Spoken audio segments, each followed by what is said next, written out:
Hey everyone, McCain Vogel here in Tulare, California at the World Ag Expo. Welcome to Conservation Ag Update. Conservation Ag Update is brought to you by Sound Agriculture. Thanks for that intro, McCain. We'll check back in later as it was a big week for shows. We also have coverage from the National Farm Machinery Show coming up. But first, we begin in the Indianapolis area where No-Till Innovator Mike Starkey hosted a special event of his own. So let's head inside the first ever Conversations About Conservation workshop for landowners at Starkey Farms in Brownsburg, Indiana. So the first of its kind educational and networking event was designed to convey to landowners the benefits of no-till and cover crops and how they extend well beyond the rent check. Bob Barr of Indiana University, Indianapolis helped Starkey put this whole thing together with some support from the Nature Conservancy and other local organizations. So one of the big takeaways here is fellow no-tillers would benefit greatly from hosting an event like this to teach landowners what conservation practices will do for the land they're renting out. You got to get to thinking, okay, what do landowners want to hear? And so instead of talking about how to improve their equipment for no-till, or what kind of cover crop seed to purchase, so on and so forth, that type of agenda. They want to hear an agenda, about their farm, their soil, their water, and hopefully transition their tenants in providing the soil health practices that I do. Contact your county and get a landowner list. I actually personally contacted all my landlords and a lot of neighboring landowners in our county through our Soil and Water Conservation District, because we know who owns the land. It's public information. So we just went directly to the landowners and sent the email out and sending the agenda with the invite. Why this is important today is here in Indiana, the watershed where we're at is about 50% of the farm ground is farmed by somebody that doesn't actually own it. And so today we're shepherding a conversation between landowners and farmers about conservation outcomes. What's something we can all better do together collectively? The USDA and the NRCS, the Natural Resource Conservation Service, understand and see that a lot of the rental ground is just not being managed with conservation practices. And that population doesn't seem to really get a lot of the outreach. So one of the things we wanted to try to do is USDA said, how do we reach them? The farmers, the producers talk to each other. They go to the county extension agents. They go to the soil conservationists in the county. Absentee landowners or rented landowners often don't do that. So we wanted a way to reach those people. And we came up with the idea of trying to put together an event like we often do to talk to each other, but to reach out to people outside of that core community. And our Mike Lester will have more coverage from this event coming soon on no-tillfarmer.com.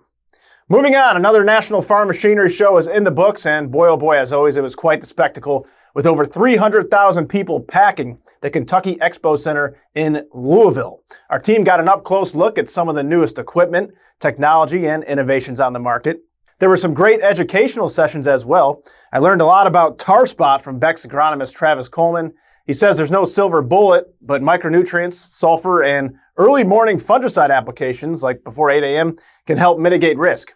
And you never know what you're going to see at this show, like this coyote transformer-looking thing, or how about this root cage at the Beck's booth? Steve Gawk, what can we learn from this? Now, as we think about roots, and we think about every time we up population, we're losing about 1% of roots a year out of corn. So we said, okay, well, roots are higher, nutrients are uptaken. So is there different ways we should apply nutrients? So what we're learning here is a horizontal root system takes that nutrients and water, usually our wetter clays, out of that top zone. Balanced roots kind of go everywhere. Vertical root systems lean slightly towards more of a banded type fertilizer, more reaction. We're also noticing some stress tolerance differences. Vertical roots can go deeper for water, handle a little better stress tolerance. Now, ultimately, there's not a perfect root system. And there's not necessarily that perfect root system for your farm. It's going to vary based on your fields and your soil types. So as we learn more about root architecture and we think about populations, what we notice is horizontal roots like a lower population. So they're more of your kind of flexier type hybrids. They need those roots to spread out. They don't like that competition. Where a balanced root goes about everywhere in any population, and a vertical root system will actually perform better in higher populations. So there's less competition as roots go down and pull nutrients out of the ground. Yeah, very interesting stuff there. And we also had boots on the ground in Tulare, California. McCain, what's going on at the World Ag Expo? Thanks, Noah. Well, this week we're going to highlight one of the coolest products that I found at the World Ag Expo in Tulare, California. We're going to toss it over to the booth at Pica, where they're going to be showing off their new product, the Pelican 2. It is a herbicide and fungicide sprayer plane. Take a look at some of the specs. What you're looking at here is an entirely autonomous, fully electric crop duster, essentially, an aerial applicator. So it runs on 4 25 kilowatt electric motors, and those are powered by 3 battery packs, which live in the nose over here. So if you look over here, these are mock-ups right now. They're just sandbags inside of them, but this is about the size of our battery packs. And so 3 of them would fit in the nose there, and that's what provides power. So the payload capacity of the drone is about 80 gallons, and you can see that on our tank on the side here. These are the fill lines, so you hold about 80 gallons. So the aircraft, like I said, it runs on a battery set with 3 batteries in it, and in order for you to stay like continuously operating with the aircraft, we provide the system with 4 different battery sets. So each battery set takes about an hour to charge, and you generally get about 35 to 45 minutes of flight time out of each set. So by the time you've discharged the one on the plane, you got a full set ready to go here. And they're hot swappable, so you can just pull these out and slap one in the plane. The idea is that it takes about the same amount of time to fill your plane to 80 gallons as it does to swap out a battery. But basically all your mission planning happens here on this laptop. And you can see like a representative area here. So if you zoom in, like let's say this is what you want to spray, you just draw in the polygon however you want. So you kind of just draw these vertices. You know, let's say you want to spray this area roughly, and then you just upload this mission, and then it will plan a path for you. So this is the path that the plane will now fly.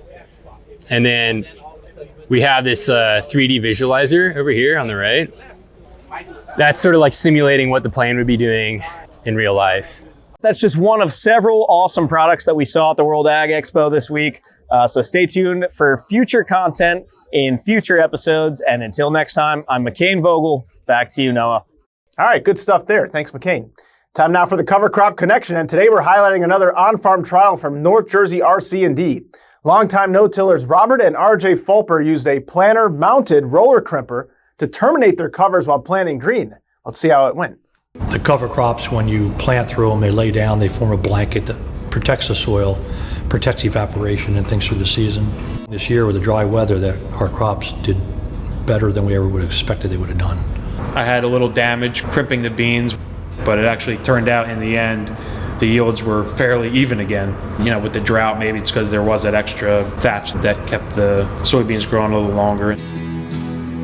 If the yield is even every year and it was all the same, I would still pick the cover crop and planting green because you're going to get the long-term benefits out of it. Yeah, building long-term soil health is what it's all about for the Fulpers, as they've been no-tilling since the 1970s.